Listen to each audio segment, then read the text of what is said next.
Title: I always speak English even if I make mistakes. Introduction. Hello everyone. In today's video, I want to talk about something that's very close to my heart: the courage to speak English even when you make mistakes. Many of us hesitate to speak a new language because we're scared of being judged or making errors. But trust me, making mistakes is part of the journey. By the end of this video, I hope you'll feel motivated and confident to speak English, no matter what. Why speaking English matters. English is a global language. Whether you're traveling, working, or studying, knowing English can open so many doors. But the key to learning any language is practice. And practice means speaking, even if it's not perfect. Remember, perfection is not the goal, communication is. My own journey. Let me share a bit about my journey. When I first started speaking English, I made countless mistakes. I mispronounced words, mixed up grammar, and sometimes froze mid-sentence. I used to feel embarrassed, but then I realized something important: every mistake was teaching me something new. Instead of seeing mistakes as failures, I began to see them as stepping stones. The power of making mistakes. Here's the thing: mistakes are your best teachers. When you mispronounce a word, someone might correct you, and you'll never forget it again. When you use the wrong tense, you'll remember to fix it the next time. And even if people laugh, it's okay. Laugh along and keep going. Every fluent speaker you admire once stood where you are. The difference is, they didn't let mistakes stop them. How to embrace mistakes and speak confidently. Change your mindset.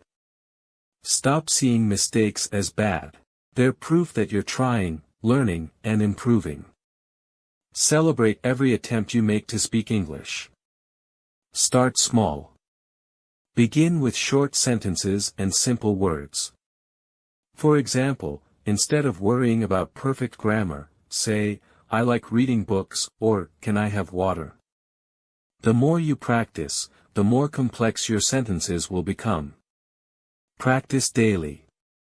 Make English a part of your daily life. Talk to yourself in English. Describe your day, your feelings, or even the food you're eating. You don't need an audience, just your voice and your willingness to improve. Find supportive people. Surround yourself with people who encourage you. Join language exchange groups or find a friend who's also learning English. Support each other, correct each other, and celebrate progress together. Use technology. Use apps like Duolingo, Babbel, or HelloTalk to practice. Watch English movies, listen to podcasts, or sing along to your favorite English songs. Focus on fluency, not accuracy.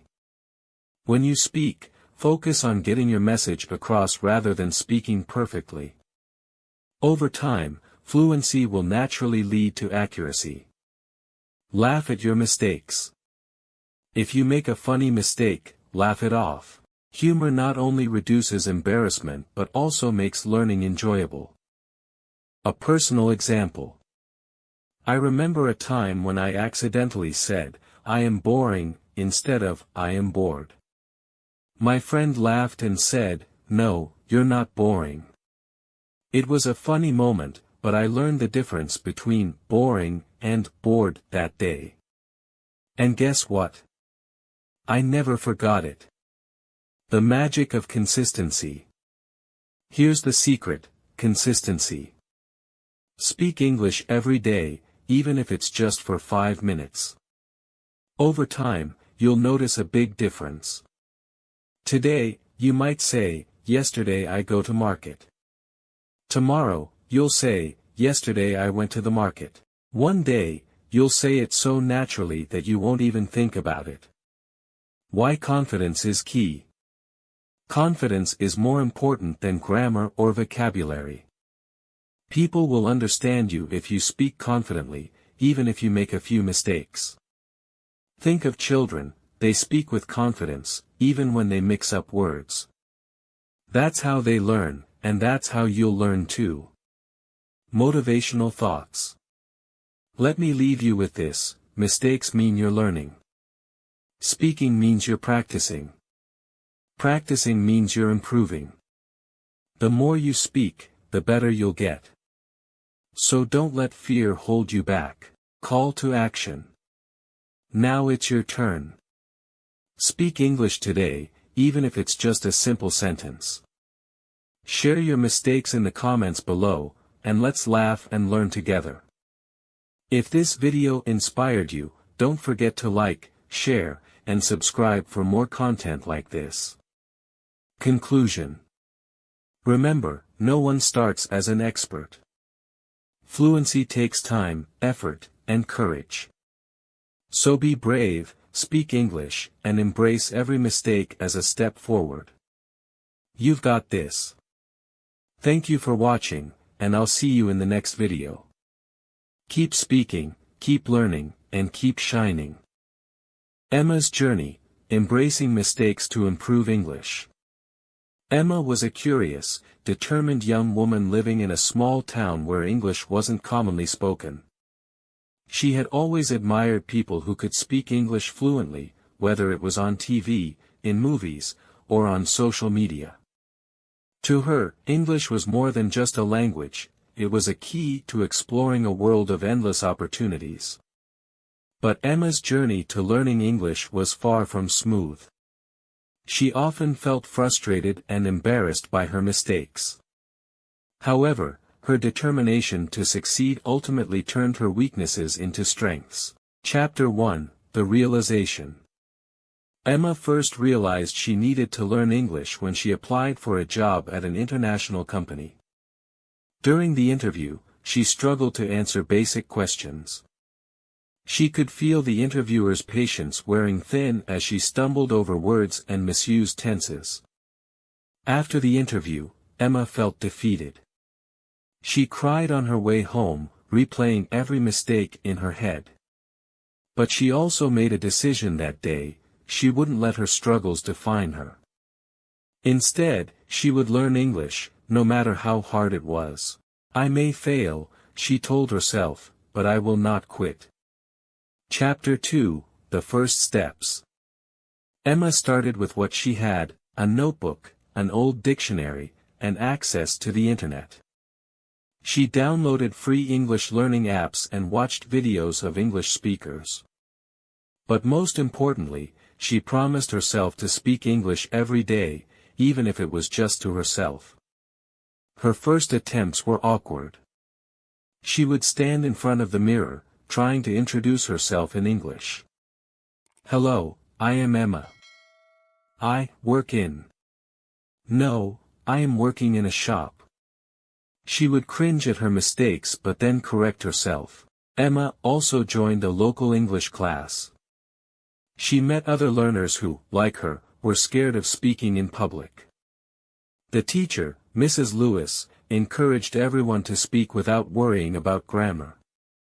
"Mistakes are good," Mrs. Lewis often said. "They show you're learning.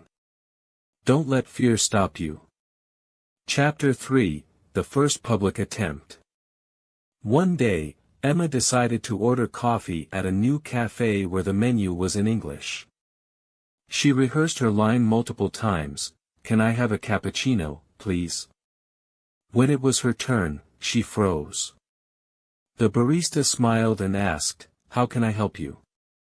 Emma stammered, Cappuccino please, one." The barista handed her the coffee and said, "Here you go. Have a great day." Emma felt embarrassed, but she also felt proud. She had spoken English in public for the first time. Chapter 4: Learning from Mistakes. Emma's mistakes often made her laugh. Once, while speaking with a friend, she said, "I make a big decision yesterday," instead of, "I made a big decision yesterday." Her friend gently corrected her, and Emma repeated the sentence correctly. "I'll never forget this now," she said, smiling. Another time, she was texting a colleague and wrote, "I am exciting for the meeting." Her colleague replied, "You mean excited?" Emma laughed out loud, realizing her mistake. These little corrections became invaluable lessons. She started keeping a journal of the mistakes she made and the correct forms. Over time, her confidence grew, and she began to see mistakes as opportunities to learn rather than failures. Chapter 5: Embracing Challenges.